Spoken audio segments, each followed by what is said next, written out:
Oke, pada video kali ini saya akan melanjutkan materi pembelajaran kita mengenai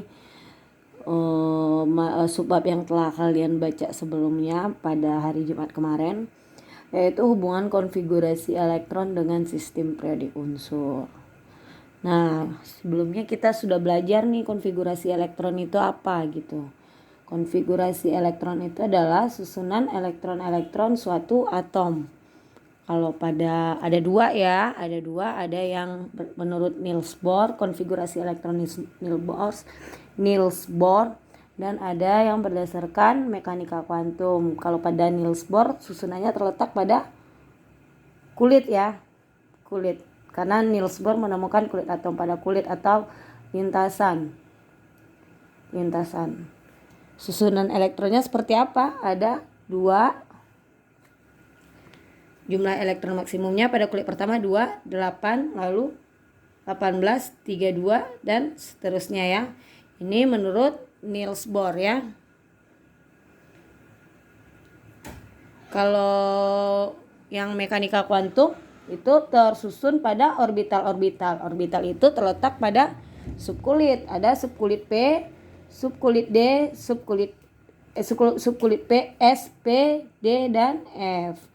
Di mana pada setiap subkulit ada orbital-orbitalnya. Subkulit S terdiri dari satu orbital. Saya ingatkan kembali dulu ya. Subkulit P ada 3 orbital. Kamar-kamarnya ini yang kita sebut orbital. Subkulit D ada 5 orbital atau kamarnya ada 5. Yang F ada 7 orbital ya. Tuh 2, 3, 4, 5, 6, 7. Tuh 2, 3, 4, 5, 6, 7. Nah, pada konfigurasi elektromekanika kuantum, elektron itu terletak pada suatu atom pada orbital-orbital ini, di mana orbital terletak pada subkulit ya. Nah, setiap orbital jumlah elektron maksimumnya ada 2. Namun contohnya orbital S ada 2 elektron maksimumnya. Namun orbital P memiliki 3 orbital. Berarti maksimum elektron pada subkulit P memiliki 3 orbital. Maka jumlah elektron maksimum pada subkulit P ada 6 ya. Ada 6. Begitu seterusnya ya. Nah, sekarang kita akan mencari apakah ada hubungan susunan-susunan elektron ini dengan sistem periodik unsur. Ada ya, dengan konfigurasi elektron. Dengan konfigurasi elektron ini, konfigurasi elektron atau susunan elektron ini, konfigurasi elektron suatu atom, kita bisa menentukan letak atom itu dalam suatu sistem periodik gitu. Kita bisa menentukannya, letaknya di mana, pada golongan apa, dan periode apa. Seperti kita ketahui bentuk sistem periodik seperti ini. Dari atas ke bawah ini disebut golongan ya. Golongan. Ada golongan 1A, 2A, 3B, 4B, 5B, 6B, 7B, 3B, 1B, 2B, 3A, 4A, 5A, 6A, 7A, 8A, dan golongan transisi dalam, lantanida, dan aktinida. Nah, dengan kita mengetahui konfigurasi elektron suatu atom, kita bisa menebak kira-kira atom ini letaknya pada sistem periodik di mana ya? Pada periode keberapa ya? Golongan berapa ya? Dia termasuk golongan apa ya? Itu bisa kita ramalkan. Nah, sekarang kita lanjut ya. Oke ya, sekarang kita masuk dulu ke yang konfigurasi elektron Bohr ya, atom Bohr. Konfigurasi elektron atom Bohr. Nah, bagaimana tadi susunan elektron pada setiap kulitnya? Yaitu pada kulit pertama atau kulit K itu 2, 8, 18, 32 ya. Kita udah belajar ini kemarin, udah saya jelaskan. Jika pada kulit berikutnya tidak bisa memenuhi jumlah elektron maksimum ini, dia akan kembali jumlah elektronnya sesuai dengan jumlah elektron pada kulit sebelumnya.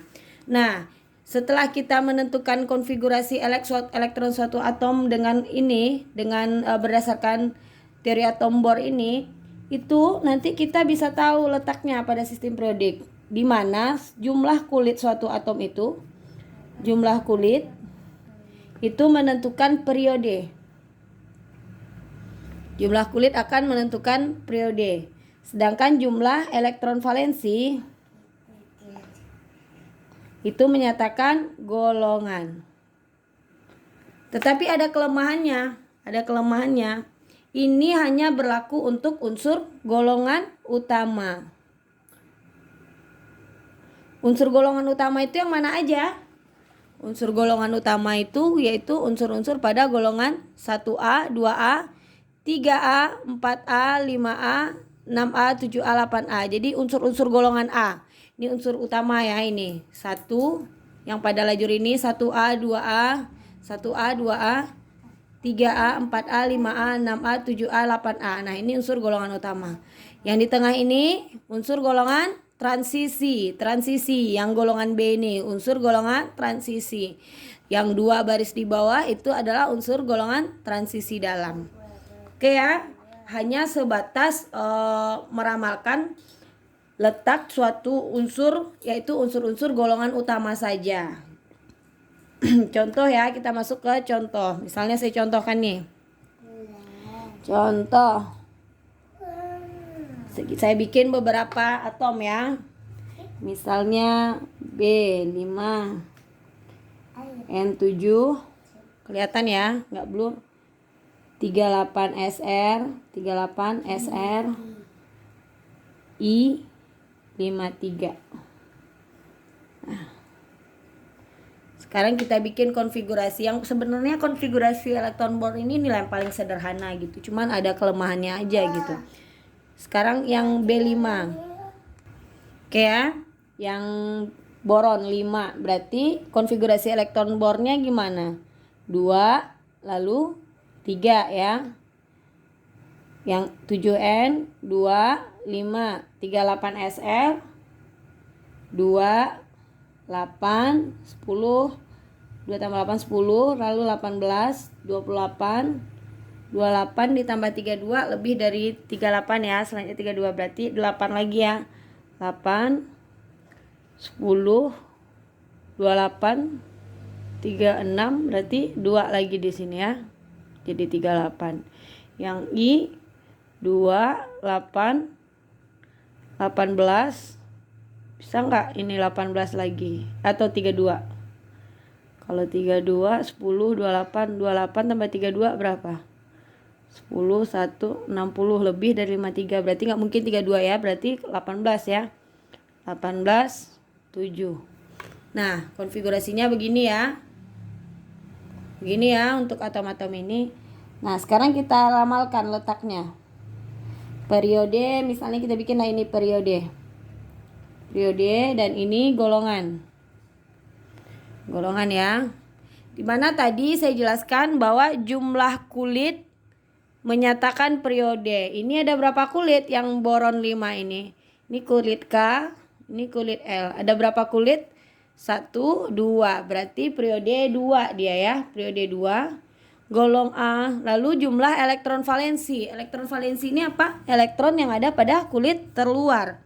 Elektron valensinya berapa? Kulit terluarnya mana ini? Yang L, kulit keduanya. Elektron valensinya berapa? Berarti otomatis 3. 3 elektron yang terletak pada kulit terluar. Maka ini golongan 3A. Nanti kita cek benar apa enggak ya. Lalu ini nitrogen 7. Ini kulit K, ini kulit L. Ada berapa kulit? 1, 2. Ada 2 kulit. Berarti dia periode kedua. Golongan elektron valensinya ada berapa? 5. Berarti dia golongan 5A. Yang ini kulit berapa kulit? 1, 2, 3, 4, 5. Ada 5 kulit. Berarti dia periode kelima. Elektron valensinya ada berapa? Ada 2 di kulit terakhir ya. Berarti golongan 2A. Yang ini 1, 2, 3, 4, 5 ada 5 kulit. Berarti dia periode 5. Golongan berapa? Elektron valensinya ada 7 pada kulit terluar. Berarti golongan 7A. Kenapa ini A semua? Kenapa bukan B? Tadi udah dijelaskan ya. konfigurasi elektron atom bor ini hanya bisa digunakan untuk meramal golongan utama, unsur-unsur golongan utama, di mana golongan utama itu adalah golongan 1A sampai 8A. Coba kita lihat yang pertama, boron 5 ya. Periode 2 golongan 3, mana dia? Periode 2. Allahu Akbar. Periode 2, 1 2, ini periode 2 golongan 3, 1 2. Golongannya mana? Golongan 3 ini. Benar ya? Benar, dia terletak di periode 2 golongan 3. Lalu nitrogen. Periode 2 golongan 5A. Periode 2 mana? 1 2, berarti sederet ini. Golongan 5, 1 2. Ini periode 2 ya, 1 2, berarti dia periode 2 ini golongan 5 ya. 1 2 3 4 5. Benar ya, golongan 5A. Lalu 38SR golongan 2A. Mana golongan 2A? 1A 2A. Golongan 2A periode 5. Kita lihat. Ini periode 2, pertamanya 2 3 4 5. Ini ya, periode 5 dia ini ya. Oke. Benar ya? Sampai di sini paham untuk hubungan antara konfigurasi elektron atom bor dengan sistem periodik unsur. Selanjutnya saya akan membahas mengenai hubungan antara konfigurasi elektron mekanika kuantum dengan sistem periodik unsur. Dengan konfigurasi elektron mekanika kuantum nanti kita bisa meramalkan atau menentukan, menebak letak suatu unsur dalam suatu sistem periodik. Nggak hanya unsur golongan utama, tetapi juga unsur golongan transisi dan transisi dalam. Terima kasih sudah menonton. Semoga bermanfaat dan bisa sukses mengerjakan soal-soal ujiannya. Lalu jangan lupa pada UTS kimia nanti itu kalian jangan coba-coba untuk mencontek. Jangan coba-coba meminta kunci jawaban kepada teman. Karena soal saya tidak diberi nomor. Saya tidak memberikan nomor pada soal saya, nggak ada itu nomor 1, nomor 2 itu nggak ada. Soal saya acak letaknya, jadi belum tentu nomor 1 di kamu, belum tentu nomor 1 di teman. Dan satu lagi, kunci jawaban juga saya acak gitu. Jadi bisa saja yang jawaban sebenarnya di teman itu A, sementara di kamu letaknya di D. Jangan sampai coba-coba meminta kunci jawaban kepada teman atau mencontek ke teman karena belum tentu soal kalian sama letaknya. Oke? Selamat berjuang. Terima kasih sudah menonton.